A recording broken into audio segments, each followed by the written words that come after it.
Today, the Matt Walsh Show, President Trump confronts the anti-white president of South Africa in the Oval Office. The no tax on tips bill passes through the Senate unanimously, which means it's a really bad idea. Trans activists figure out a way to shove their propaganda in your face, even out in the middle of the wilderness. And a school employee in Oregon is accused of a biased incident because he had a copy of my children's book, Johnny the Walrus, on his shelf. All of that and more today on the Matt Walsh Show.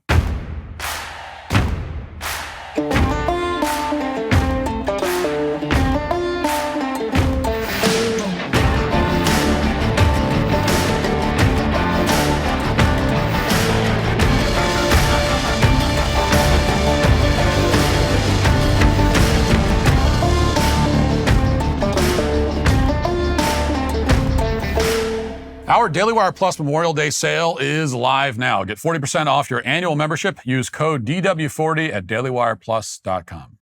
Ever wonder what gives elite athletes, business moguls, and high performers their edge? Many are turning to Armra Colostrum. This remarkable superfood is nature's original whole food supplement containing over 400 bioactive nutrients that work at the cellular level. Armra helps build lean muscle, speeds up recovery time, and enhances overall performance without relying on artificial stimulants or synthetic ingredients. Whether you're running a company, pushing your limits in training, or simply looking for a natural advantage in your daily life, Armra Colostrum optimizes your body's systems for peak performance and sustained energy. Research has demonstrated that colostrum does more than just strengthen performance. It enhances your body's ability to absorb essential nutrients, supports the development of lean muscle mass, and improves endurance. At the same time, it works at the cellular level to accelerate repair and regeneration, helping you bounce back faster after intense physical exertion.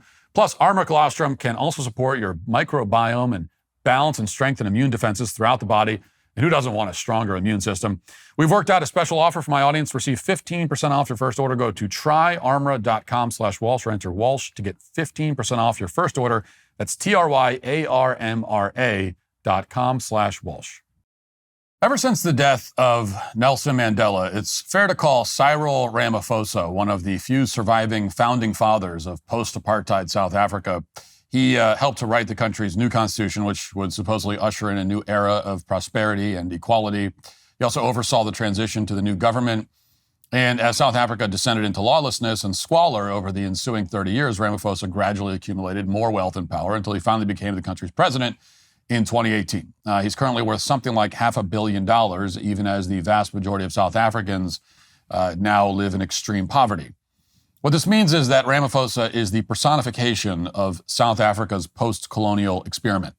When he drafted the new constitution, he presumably did not foresee that by 2025, the country would have the single highest unemployment rate of any country in the world at 40%.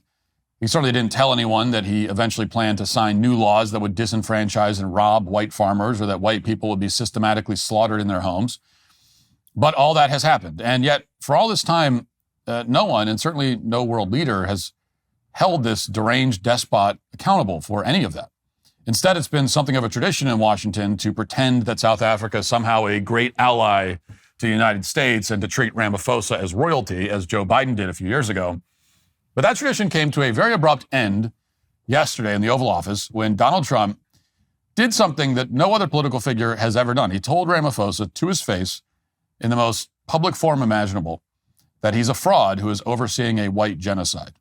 And in the process, Trump took a blowtorch to a mythology that pretty much every politician from both parties has been desperate to uphold for several decades. Now, in order to understand the importance of what Donald Trump communicated here, you have to first see exactly how he communicated it. First, of course, Ramaphosa asked the United States for money, because that's any visiting dignitary now. That's what they do. They come hat in hand as beggars asking for our money. And in this case, he's done that because he's run his country into the ground and they can't even feed themselves anymore. Then a reporter asked a patronizing question about what it would take for Trump to stop repeating supposedly false claims about white genocide in South Africa. In other words, the reporter's basically calling Trump a liar and asking him what it would take for him to stop lying. And here's how that went. Our main real reason for being here is to foster trade and investment so that we are able to grow our economy with your support, and so that we are also able to address all these societal problems, because criminality thrives when people are unemployed, when they have no other hope to eke out a living. So that is what we need to resolve. President, this time, what would it take for you to be convinced that there's no white genocide in South Africa?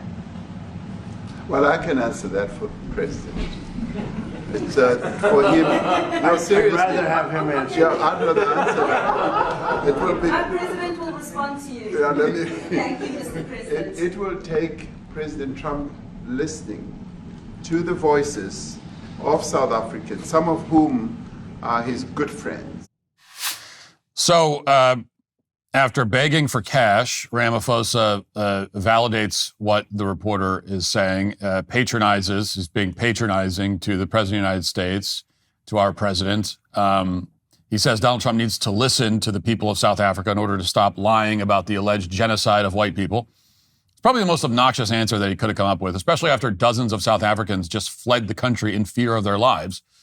But Trump was prepared for it. First of all, Trump asked one of the white golfers that Ramaphosa brought with him, this is a two-time U.S. Open winner named Retief Goosen, what the situation was like in South Africa. And the golfer responded that his father's friends who own farms have been murdered and the farms are constantly being torched. Watch.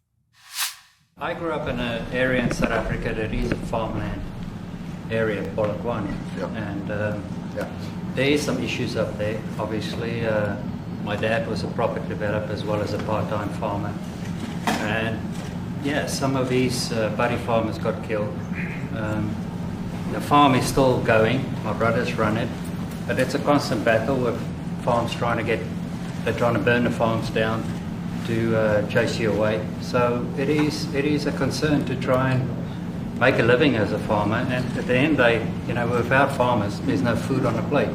So we need the farmers to produce the food. Farming, right? He wouldn't do it. He wouldn't even want to do what you're doing, right? They love farming. They don't want to leave. But it's a struggle. Yeah, and food and fresh water is the most important thing in life. Without those two things, you can't survive. How is the water there? The water is great. Obviously, all the water comes out of the borehole, out of ground for us down there. But yeah, it is a battle to get the water out sometimes when all the equipment gets stolen all the time that you're trying to get the water out. So does your family and your brother, do they feel safe on the farm? They live behind electric fences, try and be at night safe. But it is constant whenever you leave that something could happen. And There's nowhere to live. Both of them has been attacked in their houses. My mom's been attacked in her house when she was 80. So it is difficult.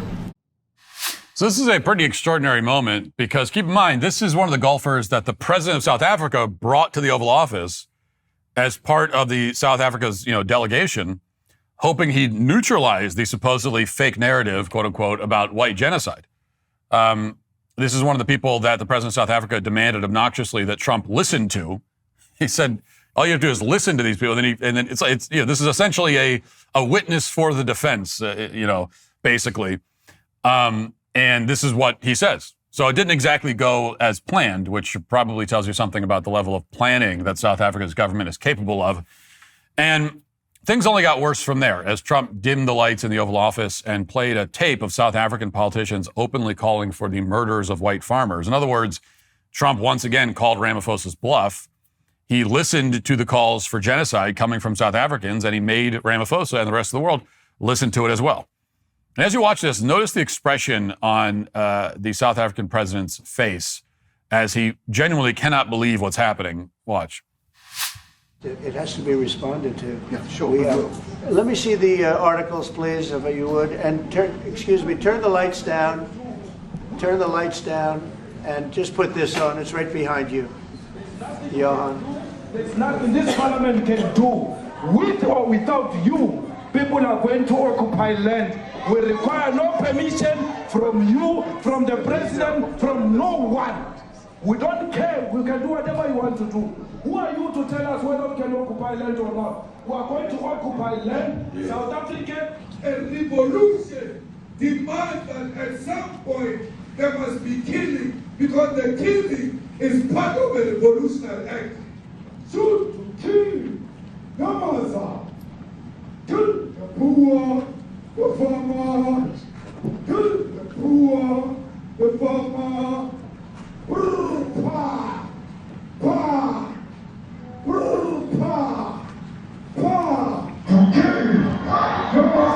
Oh, look, these are articles over the last few days. Death of people. Death, death, death, horrible death. Death, I don't know. To pick anyone, white South Africans are fleeing because of the violence and racist laws. And this is all, I mean, I'll give these to you. No, so when you say, what would I like to do? I don't know what to do. Look at this. White South African couples say that they were attacked violently. And, President Trump, when will you go and see for yourself if it is indeed true? well, I could do that. Look, here's burial sites all over the place. These are all white farmers that are being buried. So just, I mean, it's an incredible moment. Again, remember the South African president, what queued this up perfectly.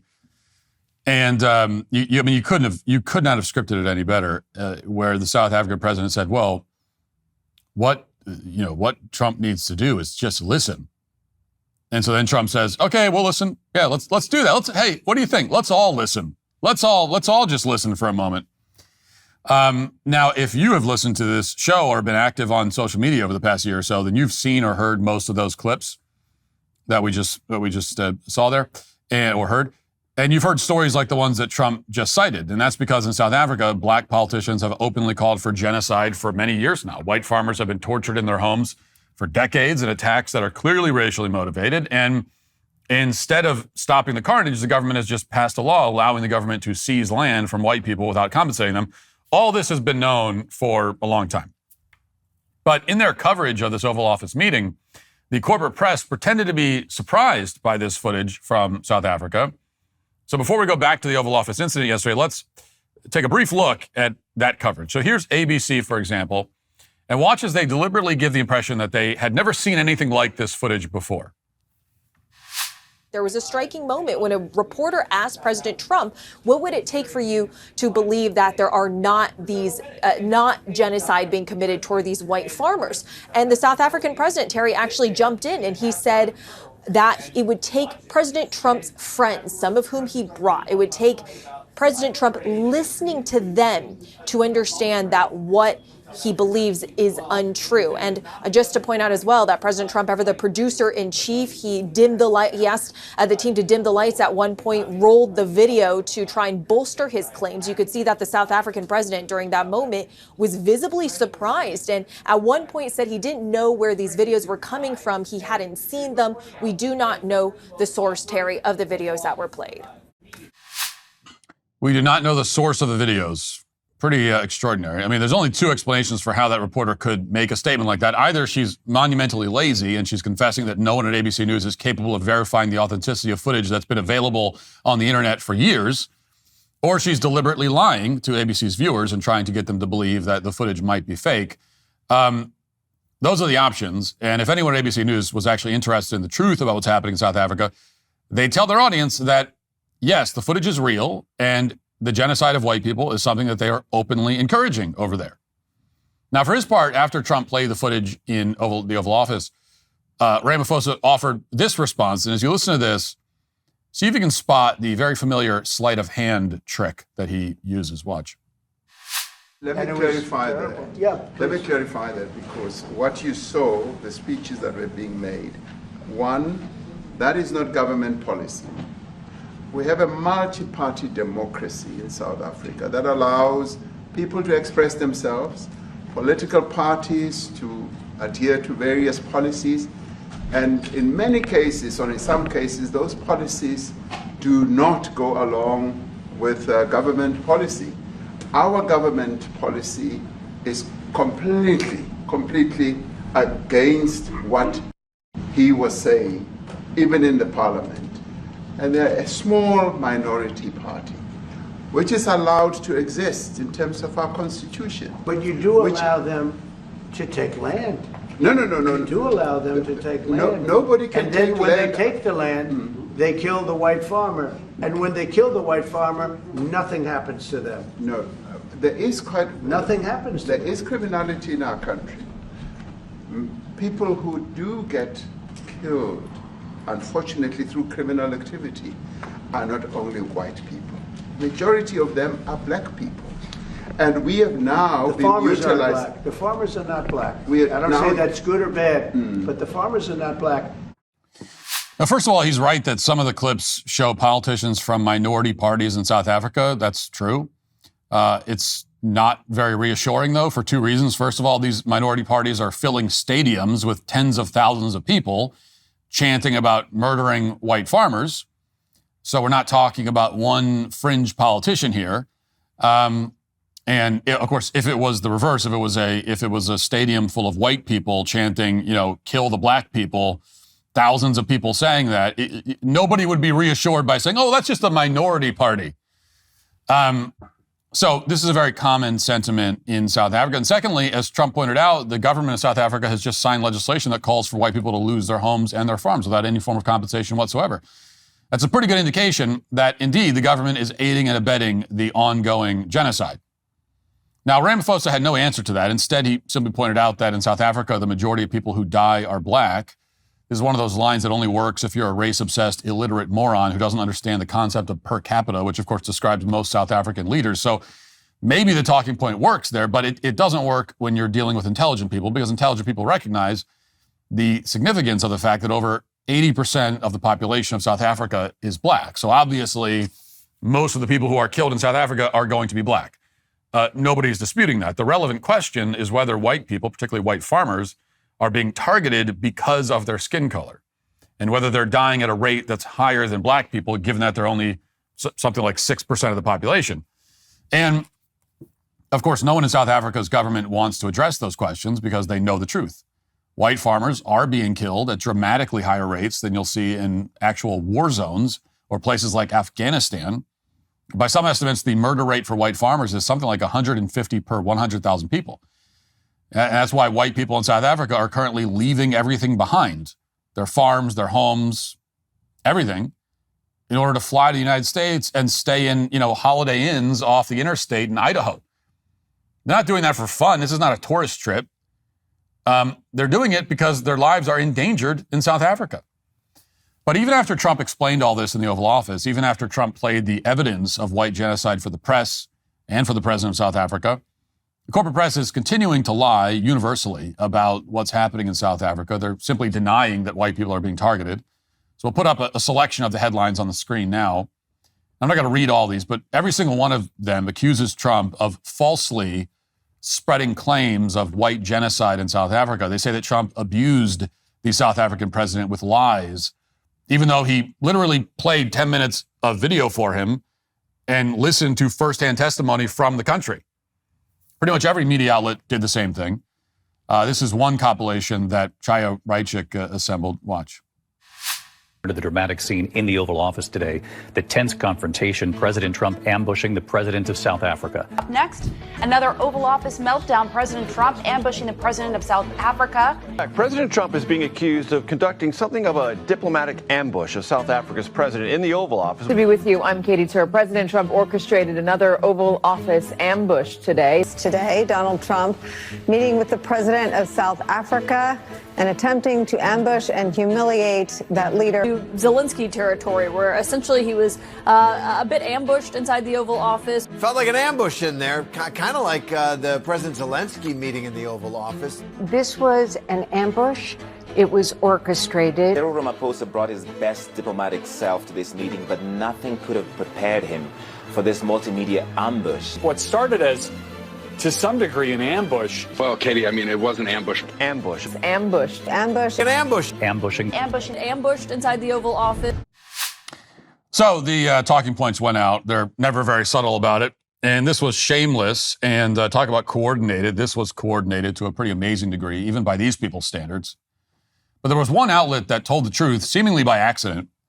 Here was a photo that the AP posted, buried in an image gallery inside their article about how South Africa is supposedly safe for white people. But this is an image in that article. And here's the caption, quote, "A view of crosses planted at the White Cross Monument, each one marking a white farmer who's been killed in a farm murder, is seen on a hillside in South Africa." Okay, well, that's the reality of what's happening. and occasionally it gets out. But you won't find similar reporting at the New York Times. Here's how they discussed what the white golfers said in the Oval Office. Quote, two of South Africa's most famous golfers were drawn into a tense Oval Office discussion about race in their country on Wednesday after President Trump ambushed his South African counterpart, Cyril Ramaphosa, with videos intended to support his false claim of mass killings of Afrikaners. Mr. Goosen shared that his relatives on farms live behind electric fences in fear of crime, like many other South Africans. But the guys live a great life despite what's going on, he said, close quote. Yes, that's what the New York Times took from the golfer's statement. They left out the fact that the farmer's friends are dead, that the farms are being torched, that his elderly 80-year-old mother was attacked in their home. And the reason they left those details out is that ordinarily, most criminals don't set fire to farms or beat old women for no reason whatsoever. But they will do those things if they're motivated by racial resentment, which is clearly the case in South Africa. Now, over at CNN, meanwhile, they tried to convince their 15 or 16 viewers that the song about killing white farmers, which is often repeated at political rallies in South Africa, really isn't meant to be taken literally. Watch. There, Larry, has been debate over that song, that anti-apartheid chant, right? And for people who don't have a historical context, it does potentially appear more literal. Talk to us about the debate that has happened inside of South Africa with the recognition of how it appears to people when they hear those words. It is an inflammatory song, without a doubt. And many in South Africa, even black South Africans, don't think it should be sung in a post-apartheid world, 30 years plus after apartheid. But there are many who grew up under those years of white minority rule who understand the historical context of this song, Kill the Boer, Kill the Farmer, that Julius Malema has made popular again. It sort of fell into disuse. It's not been that commonly sung after the end of apartheid in 1994, but it's brought it back again to reanimate the issue of the majority of land in South Africa still being owned by white farmers. Yes, it's just figurative. It's just, which is why, again, if there was a whole stadium of white people chanting "Kill the blacks," right, they'd be fine with it, right? Because then those white people could say, "No, we just meant it figuratively. That's all. It's just figurative. Figuratively kill them, poetically. Kill them with kindness is what we meant to. Is what we're really trying to say." Yeah, I'm sure they'd buy that argument, right? So you have stadiums of people chanting "Kill the farmer," and then you have farmers being killed. But still, don't draw any connection between those two things. They're simply incapable of bringing themselves to say that, yes, it's bad to call for the mass executions of white farmers. They can't acknowledge that post-colonial South Africa is a failure. For the same reason they can't acknowledge that Rhodesia was a functioning, thriving state, the breadbasket of Africa, they called it, while Zimbabwe, the new name for Rhodesia, is a hellhole that needs to import food in order to avert famine. Like one after another, these post-colonial African states are demonstrating that colonialism wasn't so bad after all. In fact, turns out better than the alternative. Now, it's obvious why they can't admit any of this. Every single left-wing agenda item, from the modern civil rights movement to DEI, everything is predicated on the idea that past oppression, as they define it, justifies handouts and preferential treatment today. But that logic falls apart when you realize that any effort to supposedly balance things out and make up for the alleged sins of the past only means the murder rate will be 10 times higher than it was in Afghanistan at the height of the U.S. occupation. Everyone is poor. Elderly women are regularly tortured and beaten to death in their own homes. Yeah, that's what that means. That's the reality. And it's gone unsaid for generations, and people in South Africa of all races have suffered because of it. So have people in this country. And it's a lie that yesterday in the Oval Office, Donald Trump confronted and debunked in the most direct way that he possibly could. And in doing so, Trump didn't just demolish one of the central mythologies of the left, one that until now has sustained the vast majority of their depraved social experiments.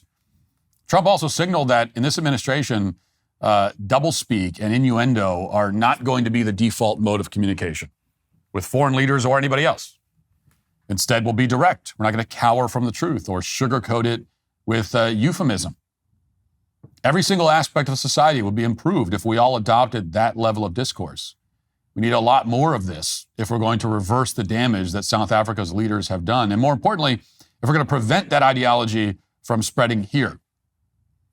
That's been the main goal of true conservatives in this country for many years now. And yesterday in the Oval Office, for the first time since the 1960s, Donald Trump gave us reason to think that we're going to succeed in that effort. Now let's get to our 5 headlines.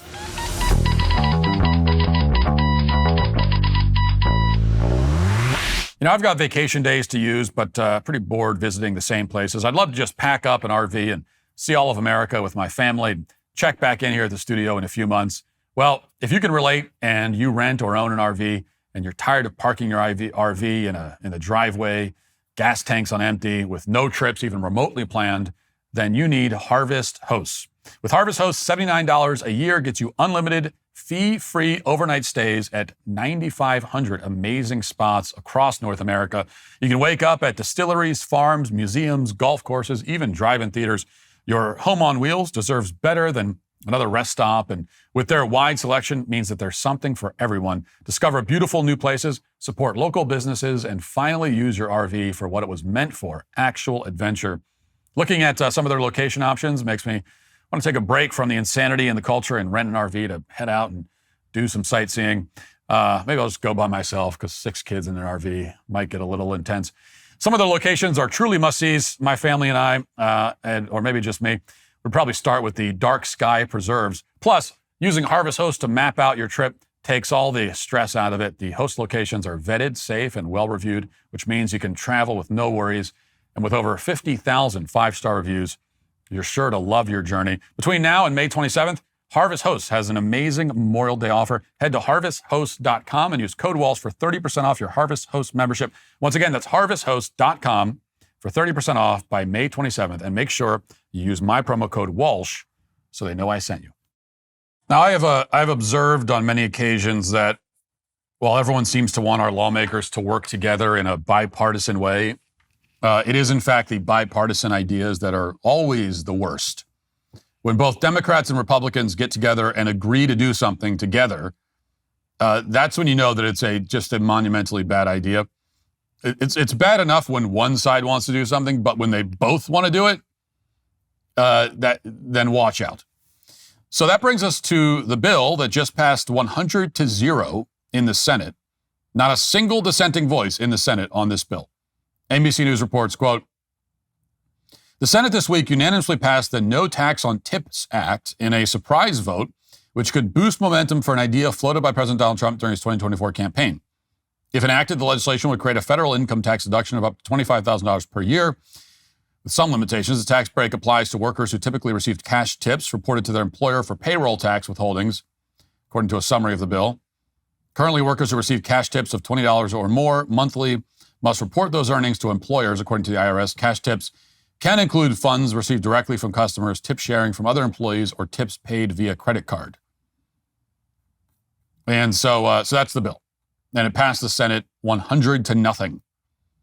And I think it's a terrible idea. I know this is a Trump priority. I know that all the Republicans in the Senate support it. I don't. I think it's dumb. I just think it's dumb. And there are a few major problems here, as I see it. First of all, as you know, I am in favor of abolishing the income tax for everybody. I despise the income tax conceptually. I think in principle, it's an oppressive, evil scam. It shouldn't exist. I'd like to see a no tax on any income whatsoever policy. But this kind of legislation is not working us towards that goal incrementally. Okay, this is not, if that was the point, then I would support it.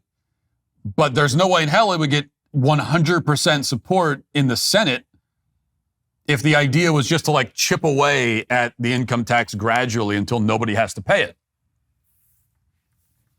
Nobody involved in this actually thinks that this is part of a process to get us to a point where there is no income tax at all. So that is not what's happening here. That's not what this is. Instead, this is just more of the same. This is more of what makes the income tax so oppressive to begin with. This is the powers that be, our overlords in Washington, using the tax system to arbitrarily pick winners and losers. This is the government using the tax code as a system of punishment or reward. Right? This is not moving us towards a better system, but rather this is doubling down on what makes this system so screwed up in the first place. So, why exactly should people in the service industry get this special deal? That's what I don't understand, that no one's explained. I mean, you can explain why, yeah, it's nice for them to not have to pay taxes, but why them, what makes them so special? What about anybody else? If you have two people who are both making, let's say, 45 grand a year, and one of them works retail and the other one works as a waiter, why exactly should the waiter get to have most of his income exempted from taxes, but the retail worker doesn't? What makes the waiter so special in comparison to the retail worker? Why? And please don't give me any nonsense about how tips aren't income. Tips are a gratuity. They're just a gift. It's not really an income. That is a distinction without a difference in this case. And also, the service industry has been screaming at us for decades that tips are not just a gift. They're not just a gratuity. They are income. That's why we've been guilted into giving tips to everybody in the first place. Because for so long, they've told us that, well, these waiters, they don't get paid a real hourly wage, and so this is their income. And so it falls on you as a customer to directly pay their salary, basically. So if that's the case, this is income. You can't have it both ways. So what? Tips are income when it comes to guilting us into giving tips, but they're a gift when the IRS comes calling? That's nonsense. I mean, pick a lane. Pick a lane here. And so there is no coherent reason for this other than our politicians just waving their magic wand and deciding to grant a special privilege to one random subset of the country. Again, this is not how you fix this is not a way of fixing the problem with the system. This is just creating more of the problem that needs to be fixed. So it's a bad idea. It's unfair. It's unjust. And also, obviously, you've just created a situation where people are going to look to convert more of their income into tips. You've just created all kinds of new complications. You've given the IRS more to do, not less. Any positive change with the tax code should always be in the name of simplifying it. It should be working us towards there not being an income tax, but at the very least, it should be simplifying things, making it more fair, making it more just, more even, and simpler so that the IRS is less involved, not more. And all you've done is create an extra loophole that now the IRS is going to be more involved, which again is the opposite of what we should be doing. And yet 100% of the Senate no one in the Senate had an issue with it. I mean, what I'm saying here, these are at least, you might not agree with me, but you have to admit that they're at least reasonable objections. And yet, this is like the only thing we've seen in a long time where everybody agrees in Congress, or at least in the Senate. So, and on top of that, now you're going to have, so if you love this situation we're in now, where when you go out and you're running errands or you're doing whatever, you get asked for a tip now 20 times a day, right? So if you love that, if you love getting asked for a tip, well, good news. Now it's going to be 40 times a day. Now it's going to be 60 times a day. Thanks to this brilliant bipartisan idea, now the IRS is going to be more involved. The tax code is a little bit less fair and less even, and you're going to have people begging you for tips even more now because the tips are exempt. So, great. So this is an idea that just doesn't make anything better. It makes everything a little bit worse. Every problem that this idea touches, it makes that problem worse, not better. It does not solve anything. 100 to 0, though. 100 to 0. So we played this week the clip of Brandon Johnson, mayor of Chicago, saying that he prefers to hire black people because they're better people, they're more generous. Well, he was just confronted about this during a press conference, and when I say confronted, he was really confronted. I don't have a lot to add to this. I just think I just want to play it because it's a great moment. Let's watch it. Real Chicagoans woke up this morning relieved that the Department of Justice is finally investigating your race hustle. As someone who grew up on the south side of Chicago, I've heard a lot of race hustlers in my life, trust me, but they were usually marching around outside of City Hall, which is what makes this so embarrassing and dangerous. Very, very dangerous to the city of Chicago. Okay, we need the question. I'm more than happy to ask this question. It's long overdue. For over a year, real Chicagoans, white and black, have been telling me that your black power rhetoric is bringing the city backwards from a place that we need the question. Had overcome. You want the question? Please. Real Chicagoans want to know, why are you a racist? Well, first of all, I reject the idea and the premise that somehow that's an actual legitimate question. You want that? All right, we're going to go to the next one.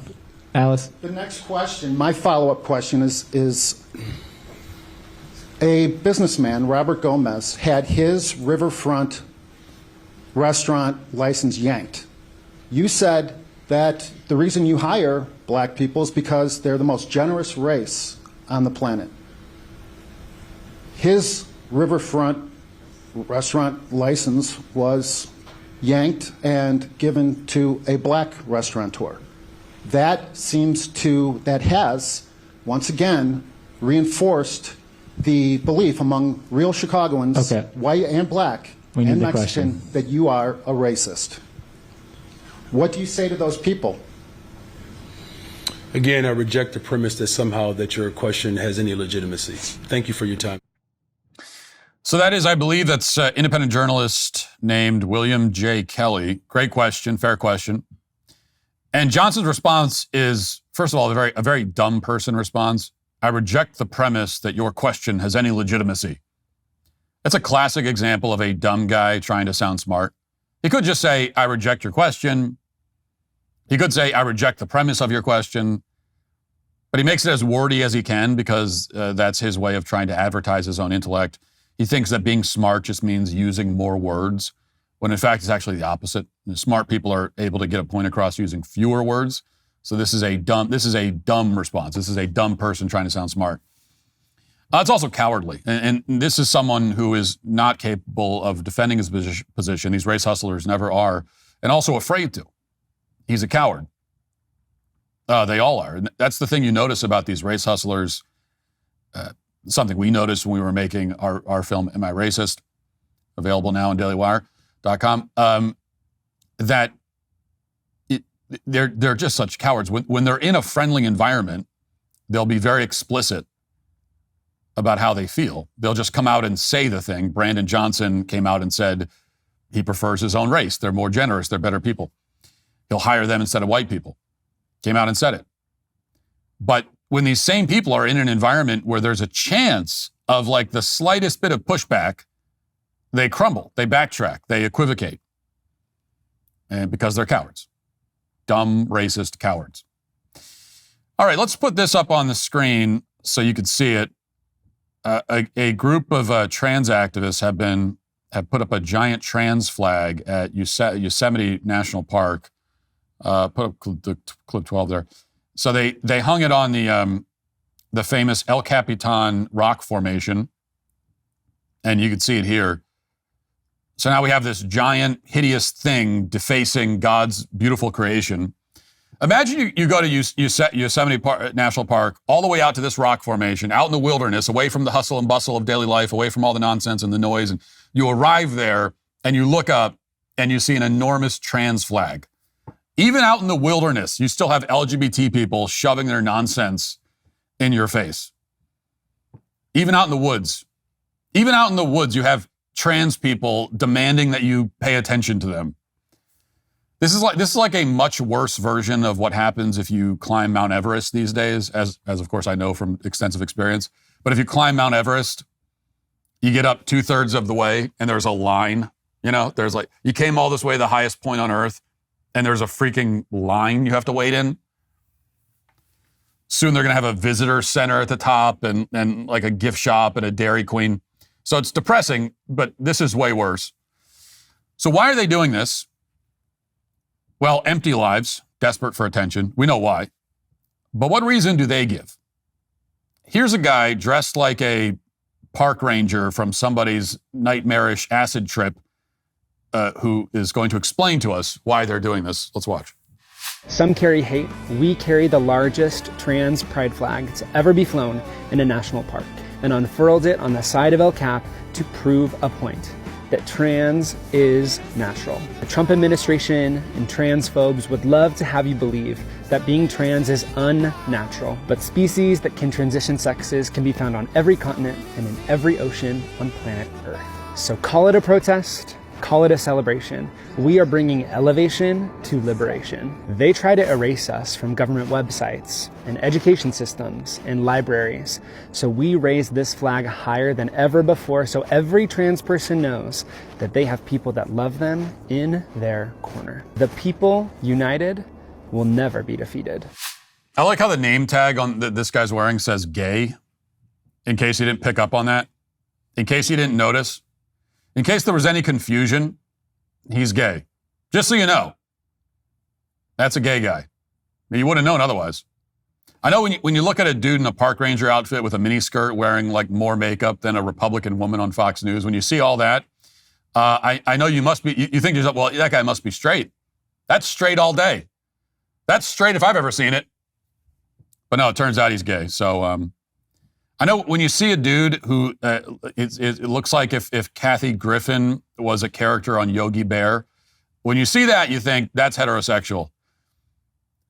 If I know heterosexual, that's what that is. But no, he's gay. So, and honestly, all I could think when I watch this is that I hope this guy is not an actual park ranger. I don't think he is. But I don't know. Can you imagine getting lost in the wilderness and you've been lost for 9 days and you're, and then suddenly this guy shows up to rescue you? Imagine you're huddled around a campfire, and you're starving and this guy emerges from the darkness. You would assume that you have died and you're going to hell. That's what you would assume. That would be your first thought. You would think, okay, this is the demonic entity that has come here to drag me to hell. This is it. This is how it's going to happen. Anyway, so he says that trans is natural. Now, I've recently addressed this kind of line of argument as it pertains to homosexuality. It's a really bad argument. It's a very dumb argument. Just because something occurs in nature doesn't mean it's acceptable or moral or okay or normal for us to do it as humans. Just because a certain behavior can be observed in the ocean, that doesn't mean that we should model ourselves after it. Okay, your role model in life should not be an octopus or whatever. If you do something and you can't justify it by saying, hey, what's everyone upset about? Hammerhead sharks do it too. Doesn't work. For example, squids are cannibalistic. Is it squids or squid? Is squid the plural of squid? Anyway. So they're cannibals. They eat their own species. And that is acceptable behavior for a squid. But if you get caught at your dining room table chowing down on your neighbor's torso, you're not going to be able to get off the hook by saying, hey, what's the big deal? Squids do it. Oh, I see. Oh, okay. Okay, so when a squid is a cannibal, nobody cares. But when I am, everyone's got an issue with it. You're not going to be able to do that. It's not going to be a convincing line of argument. And it especially doesn't work here because, yes, it's true that some species can change their sex. And he puts up on the screen an image of a clownfish as an example of something that can change their sex. And yes, clownfish have been observed changing sex. But human beings do not change sex. That is not a thing that humans have ever done or will ever be able to do. Humans are not clownfish. Clownfish also have gills. They can breathe underwater. We can't do that either. You know what's crazy? Our lives actually don't resemble the lives of clownfish at all. If we were to do Kamala Harris's favorite thing and make a Venn diagram, and we've got humans and clownfish, there's very little that's going to be in that middle little bit. Like, there's not a lot that you're going to find. It's going to be a lot of things. There's not a lot of commonality between humans and clownfish. So, yes, clownfish, and this is one of those things that doesn't really cross over. They do change sex, humans don't. Our whole point about quote-unquote transgenderism isn't exactly that it's unnatural. It's that it's impossible. It's not real. It doesn't exist. It's not a thing in the human species.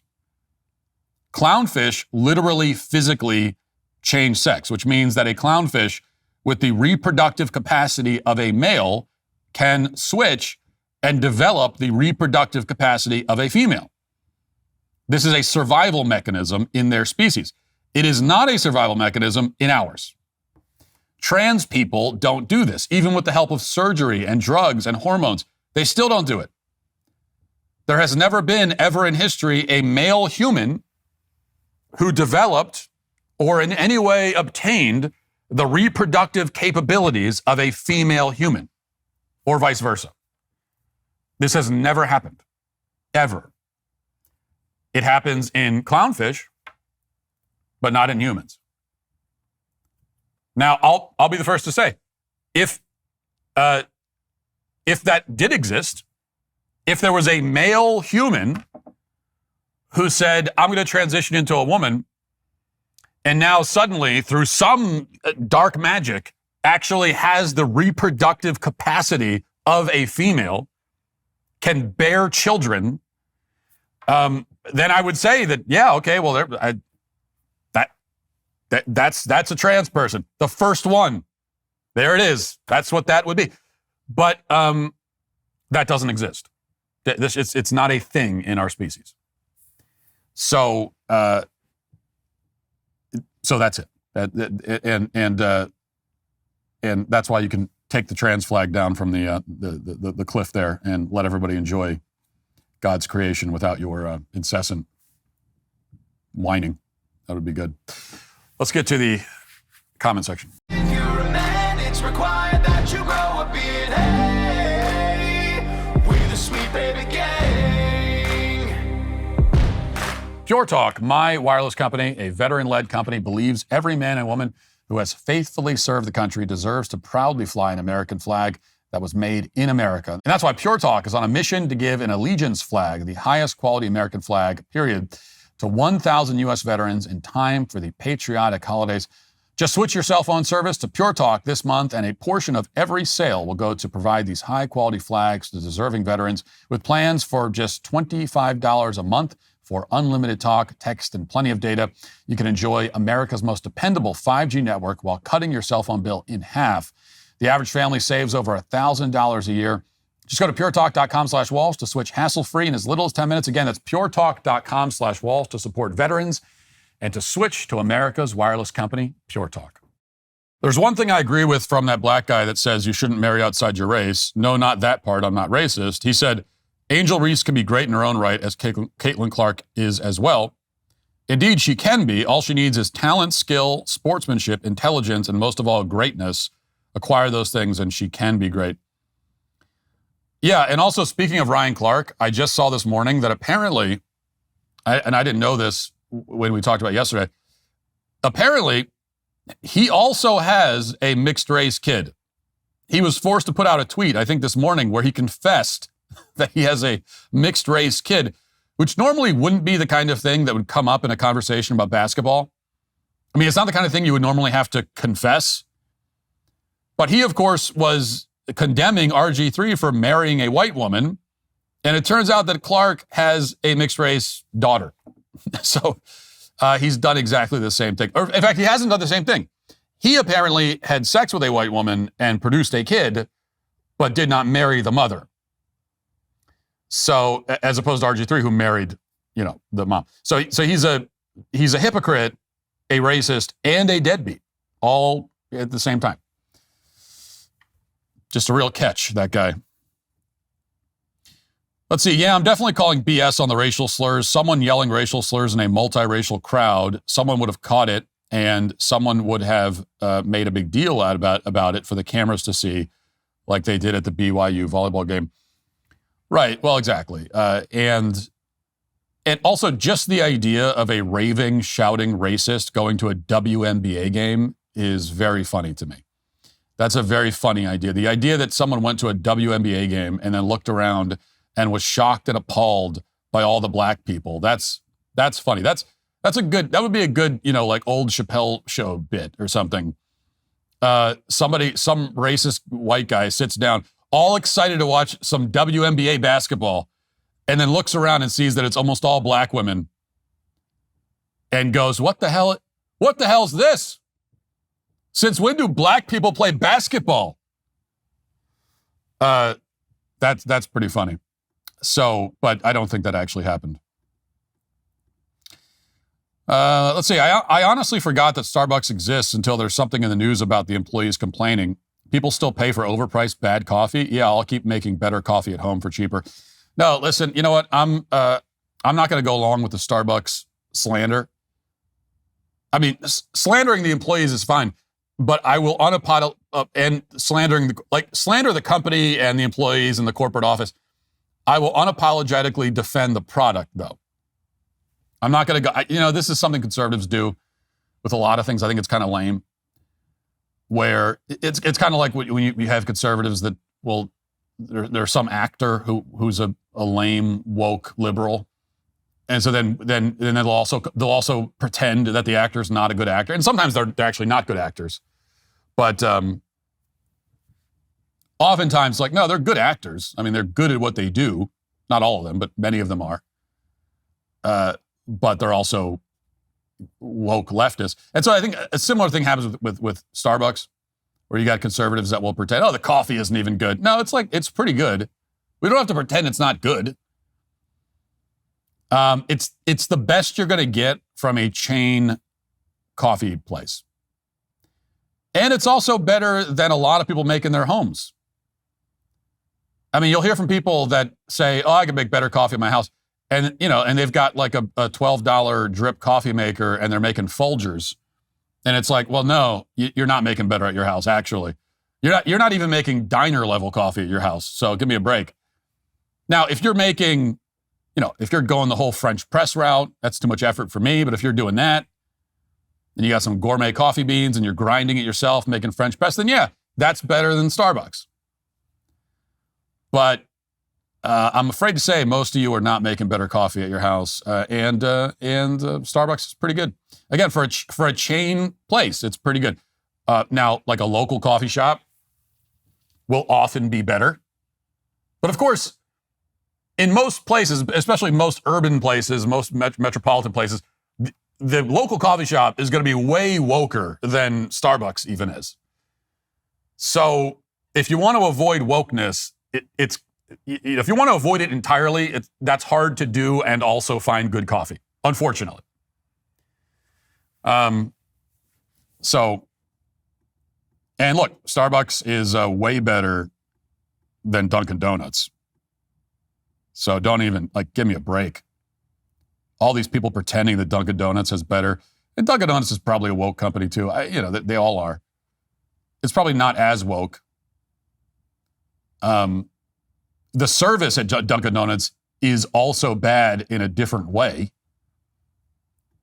But the coffee is not better.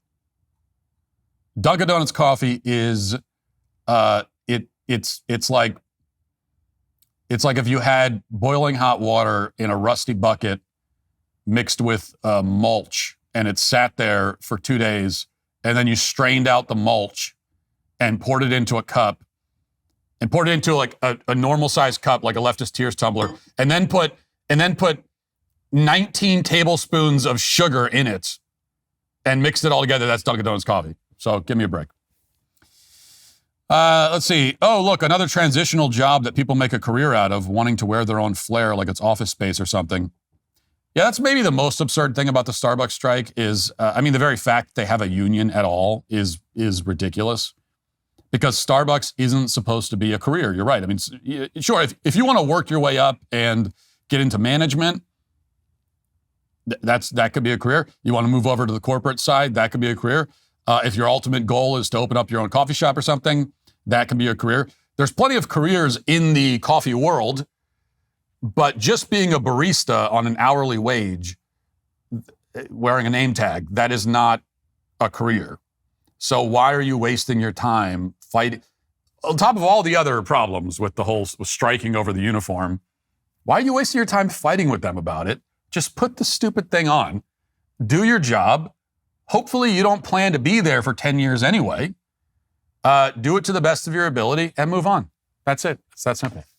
This week only, don't miss the Daily Wire Plus Memorial Day sale. Get 40% off an annual membership with DW40. That's the code. Stream all your favorite Daily Wire shows ad-free from the most trusted voices of conservative media, me, Ben Shapiro, Michael Knowles, and more. You'll also unlock our full entertainment library and the premiere of Parenting, Dr. Peterson's brand new series premiering this Sunday only on Daily Wire Plus. Head to dailywireplus.com. Use code DW40 to join now and save 40% on all annual memberships. Now let's get to our daily cancellation.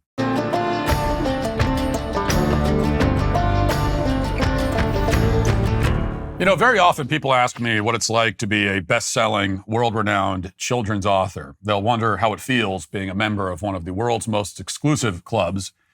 And if for some reason I choose to respond to these people, I always have the same answer, which is that my life really hasn't changed much since the massive success of my book, Johnny the Walrus.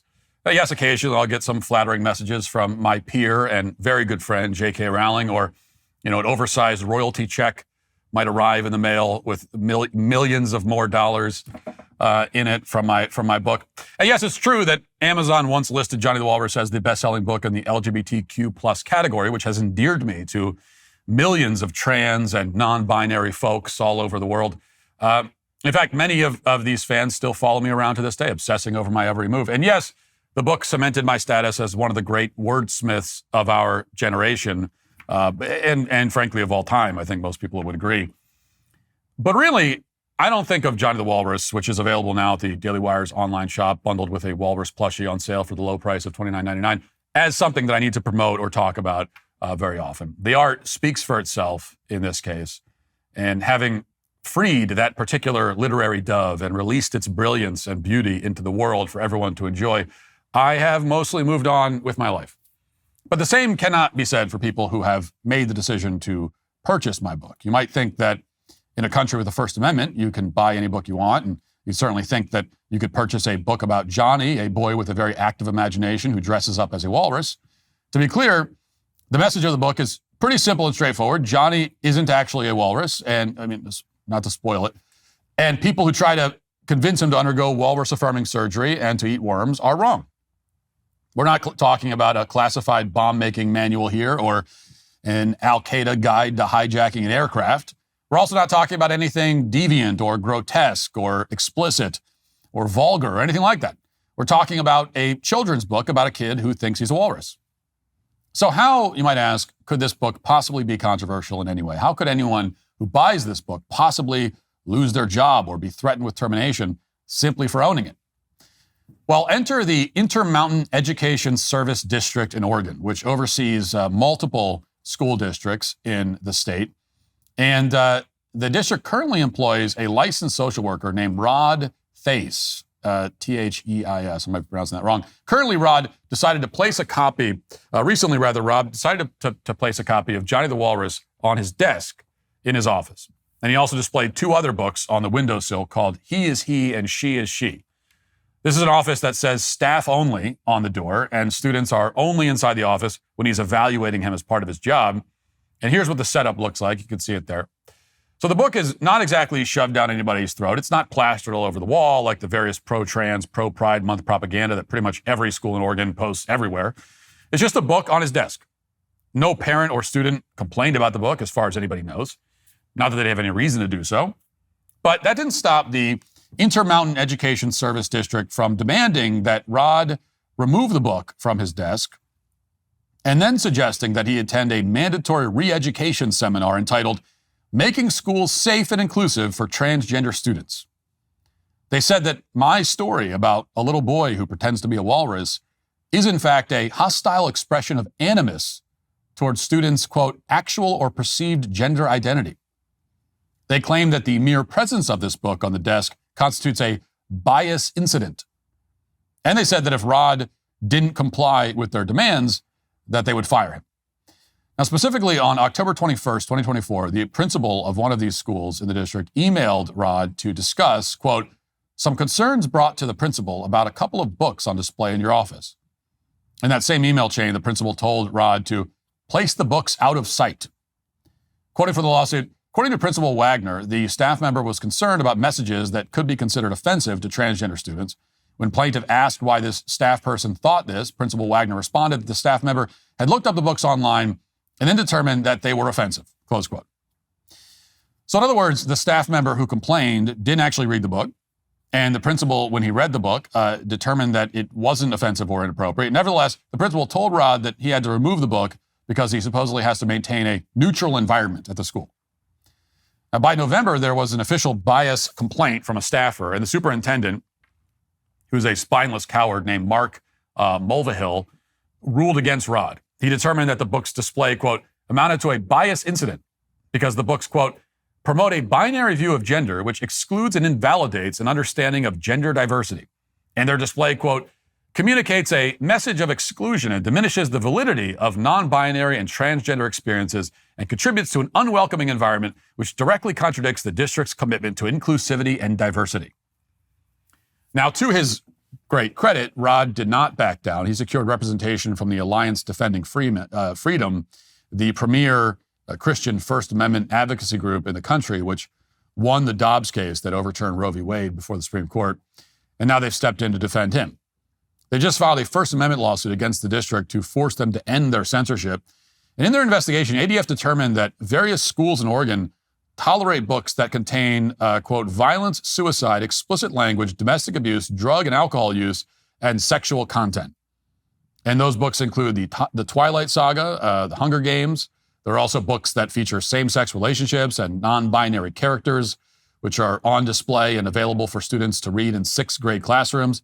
Additionally, some of the books in classrooms that are next to Rod's office contain, quote, sexually inappropriate material, including a book where a boy masturbates, along with books that reference contraceptives and contain descriptions of explicit gore. And even though several parents complained about those books, in that case, the parents did complain, and they didn't complain about my book, still, those books are on display. Now, in case you're unfamiliar with my book, there is no explicit gore in Johnny the Walrus. Neither Johnny nor the Walrus, nor anyone else engage in sexually explicit behavior or domestic abuse or drug or alcohol use. This is a representative page from the book. And as you can see, the characters are having fun, but they're doing it completely sober. There's nothing explicit is being exposed here. But the Intermountain Education Service District has chosen to ban Johnny the Walrus, ostensibly to maintain a neutral environment. And at the same time, ADF found that there's no concern about the left-wing messaging that staffers and teachers are posting throughout other schools in Oregon, including schools outside the district.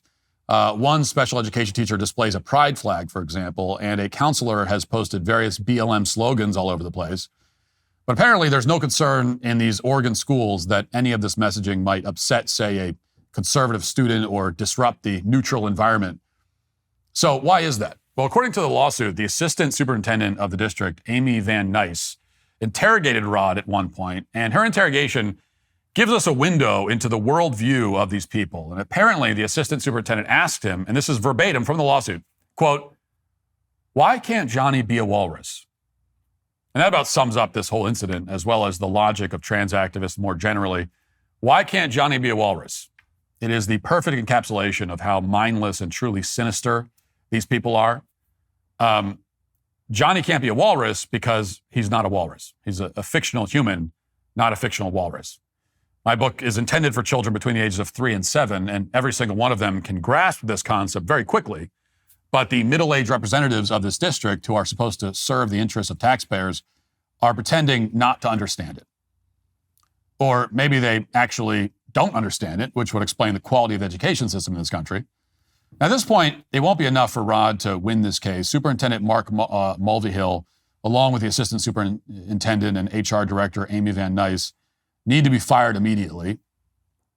The federal government has a responsibility to make sure that any school district that engages in this kind of discrimination is brought to justice, because we're talking about civil rights violations here. The First Amendment, your freedom of speech and religious expression, is a federal issue. It's a fundamental right. The government cannot arbitrarily punish certain viewpoints and reward others. Any school district that suspends the First Amendment or that targets Christians because of their beliefs should lose all federal funding. And the people responsible should never be allowed to teach again.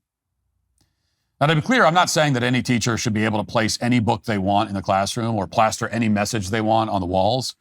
The issue here is, first of all, that they're treating my book differently from all these other books, which is unconstitutional on its face. And the second issue is that my book is sane and reasonable while theirs are pornographic and disturbing.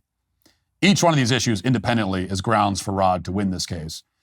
So we'll be following this lawsuit, and we'll let you know what happens in Oregon. In the meantime, if something like this is happening where you live, get in touch with us or with Alliance Defending Freedom. Conservatives control the federal government, but state and local attacks on constitutional rights appear to be accelerating in many cases. And these people will win unless we fight back. Now, Rod, to his credit, is taking these leftists to court. We'll need a lot more people like him if we're going to preserve the right of every American to read whatever inoffensive children's books they want, including masterpieces like Johnny the Walrus. And that is why this Oregon district that's threatening to terminate a social worker for reading my book is today canceled.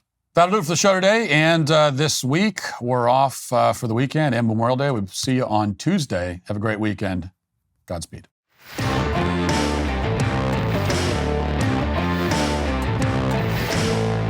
Today on The Ben Shapiro Show, a self-proclaimed left-wing terrorist murders two Israelis at a Jewish event in Washington, D.C. President Trump humiliates the South African president over his country's treatment of white citizens, and America's debt problem rears its ugly head as the big, beautiful bill moves forward. That's today on The Ben Shapiro Show. Give it a listen.